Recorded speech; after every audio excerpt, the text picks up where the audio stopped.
భార్య: ఏమండి, మీ అమ్మ నేను ఒకేసారి పులి బోనులో పడితే ముందు ఎవరిని కాపాడతారు? భర్త: నేను పులిని కాపాడతాను. మన దేశంలో పులుల సంఖ్య చాలా తక్కువగా ఉందంట. సుమతి: హలో ఆటో అబ్బాయి, తొందరగా ఆటో తీ. ఆటో అబ్బాయి: ఎక్కడికి మేడం? సుమతి: చెడు మనుషులు లేని ప్రదేశానికి నన్ను ఎక్కడికైనా దూరంగా తీసుకుని వెళ్ళండి. ఆటో అబ్బాయి: అయితే ఎక్కండి మేడం, శ్మశానంకి వెళ్దాం. అక్కడైతే చెడు మనుషులు ఎవరూ ఉండరు. 500 అవుతుంది. సురేష్: ఏరా, 2 పిల్లలున్న మగాడు హ్యాపీ కదా? రమేష్: ఎవరన్నారు 2 పిల్లలున్న మగాడు లైఫ్ హ్యాపీ అని? అటు పెళ్ళాం దెబ్బ, ఇటు ప్రియురాల దెబ్బ. ఒడ్డున పడ్డ చేపల గిలగిలా కొట్టుకుంటాడు.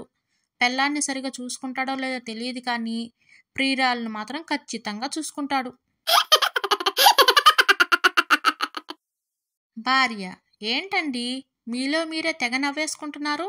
భర్త: ఏం లేదే, నా పేరు సురేష్, నాకు తమ్ముడు పుట్టాడు కాబట్టి వాడి పేరు హరీష్ అని పేరు పెట్టారు. నీ పేరు సుజన, ఒకవేళ నీకు చెల్లి పుడితే మీ చెల్లి పేరు భజన అని పేరు పెట్టేవారా? అది గుర్తుకు వచ్చి నవ్వుకుంటున్నాను. భర్త భార్య చేతులు ప్రేమగా పట్టుకుని బుగ్గ మీద ఒకసారి, పెదవులపై ఒకసారి, చేతుల మీద ఒకసారి వెళ్ళి వ్యాజిలిన్ రాసుకో. శీతాకాలం కదా, పగిలిపోతాయి. నాకే కాదు నీకు పగిలిపోతుంది. నువ్వు వెళ్ళి రాసుకో వ్యాజిలిన్ అంటుంది భార్య.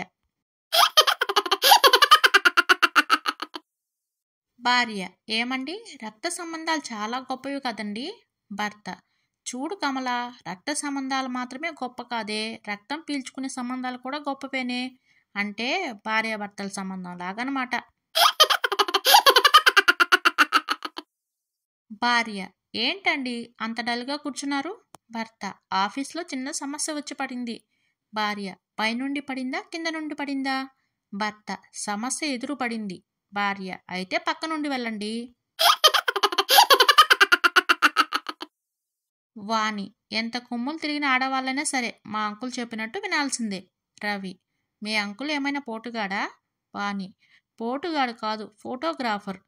ఫోటోగ్రాఫర్ చెప్పినట్టు వినకపోతే ఫొటోస్ బాగా రావన్న భయం ఉంటుంది కదా.